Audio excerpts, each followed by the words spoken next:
Hey everyone, if you've ever wondered why some patients just never get better, no matter how many exercises we just throw their way, it's not always them, sometimes it's us.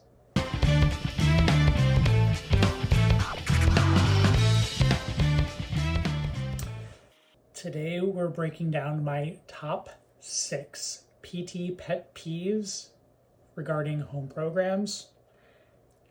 This is going to be brought to you today by my son's wardrobe, the little engine that could, and the 4 diaper boxes that are holding my camera up for this segment.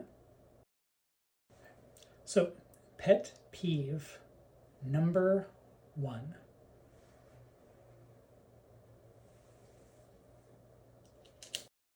The patient just simply cannot do the exercise.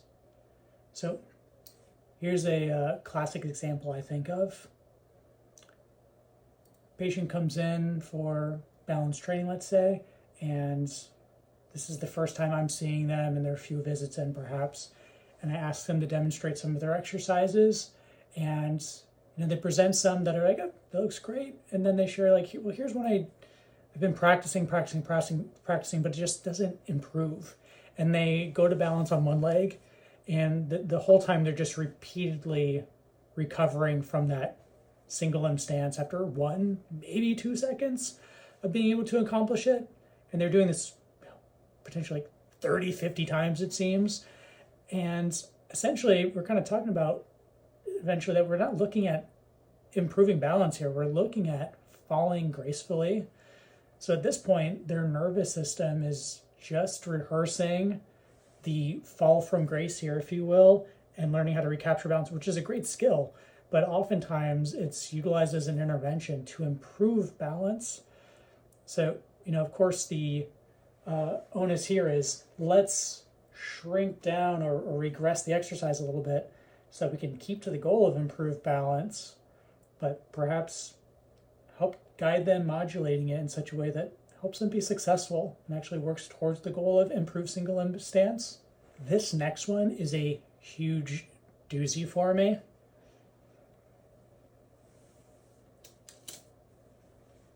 The patient that comes in could be any number of visits after the evaluation, and meeting them for the first time and looking over their goals, their evaluation notes, kind of looking to see what was kind of found to be important to them as far as outcomes go.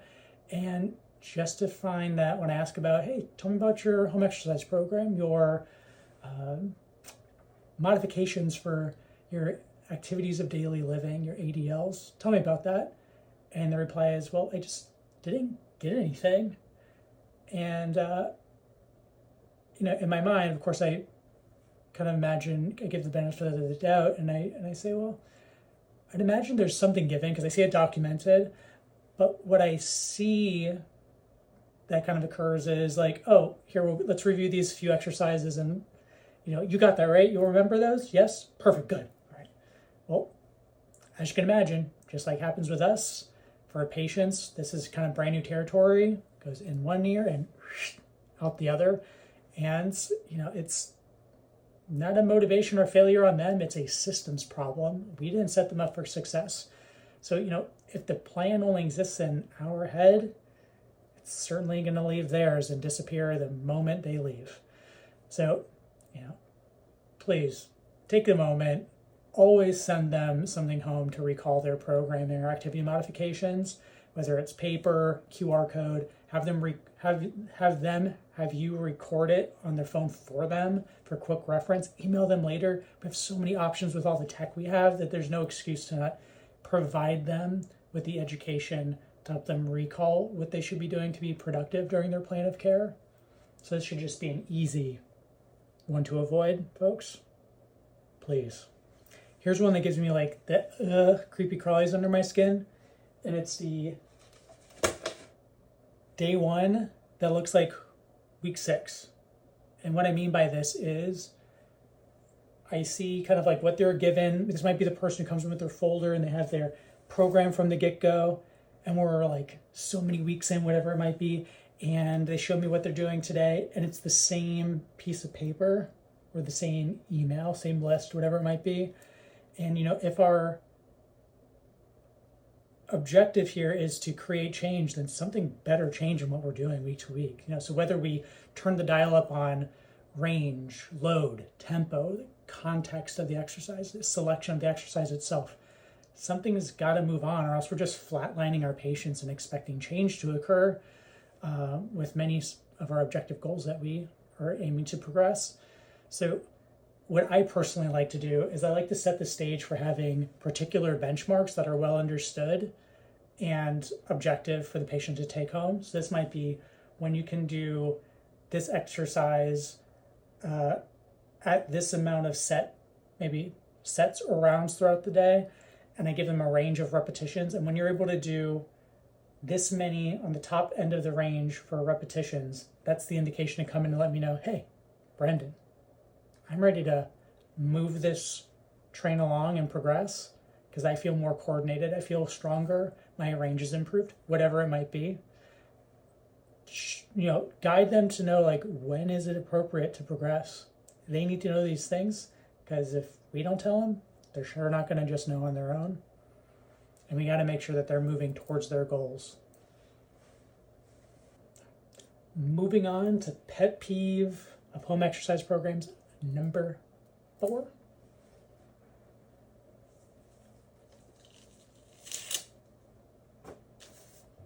So, junk volume or redundancy. So this is where I'll have someone show me what they're doing at home. Perhaps they have a collection of exercises they've collected through the plan of care, and they have 10 or 12 or whatever it might be, and they're diligent, they do them all. And I say, okay, go and review these for me. Let me see you do them. Let's just kind of like, review what we're accomplishing at home, see if there's any redundancy here. And lo and behold, we have 3 or 4 exercises that accomplish the same task, or perhaps 2 that can be easily combined to accomplish the same goal. Or perhaps we have these regressions of exercises that we're doing 2-3 levels of progressions from. And there's no real need to do the 3 sets of the easy, we've moved beyond this exercise, to just move on to 3 sets of the more appropriately progressed tier of exercise. So let's make sure that if we're substituting in a different exercise, or we're progressing an exercise for whatever reason, let's make sure that we're swapping things out and programming intelligently as we move along. 5, I just want to appreciate how adorable this shirt is. Man, so adorable. So number 5 is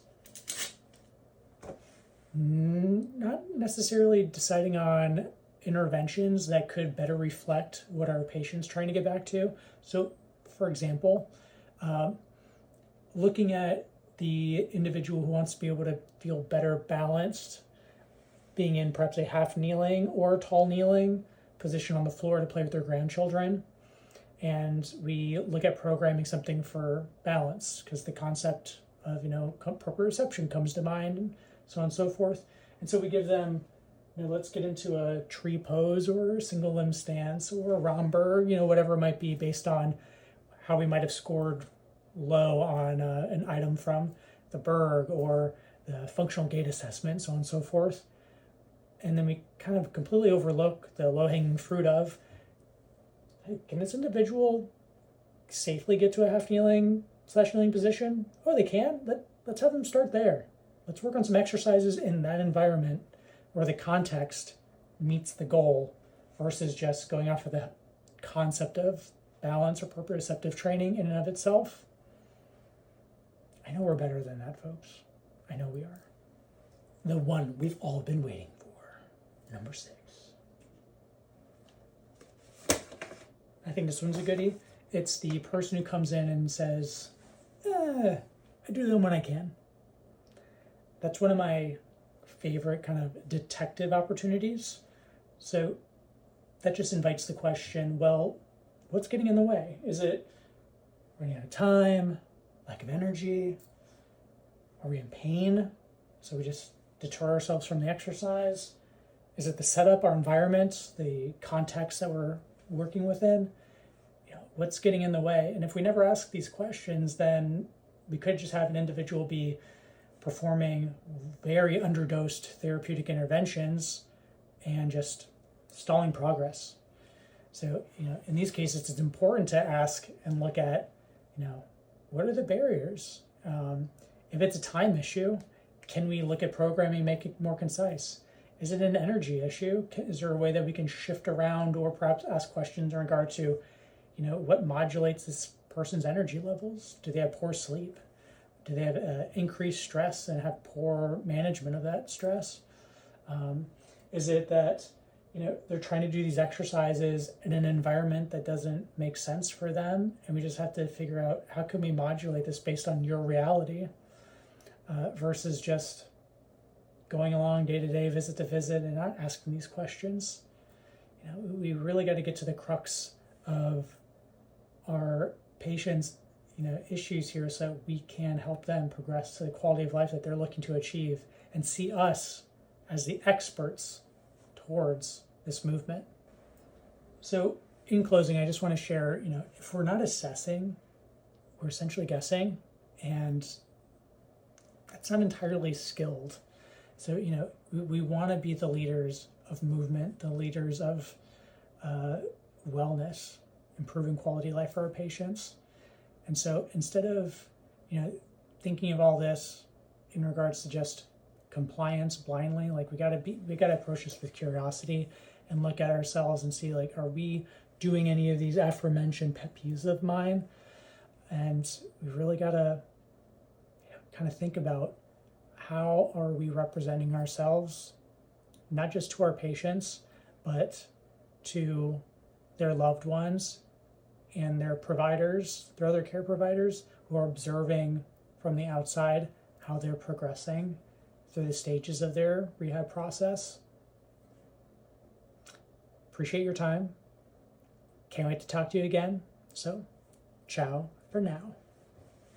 How's it going, y'all? If you're new here, this channel is about giving clinicians actionable, evidence-based tools that you can plug into your next session with little to no effort.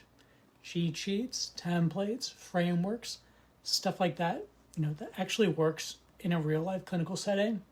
So if that's your vibe, hit subscribe, drop a comment, share it with the world, and just know that that supports this mission, and it helps keep my kid in diapers while we all change the way PT shape health and wellness for those lives that we touch.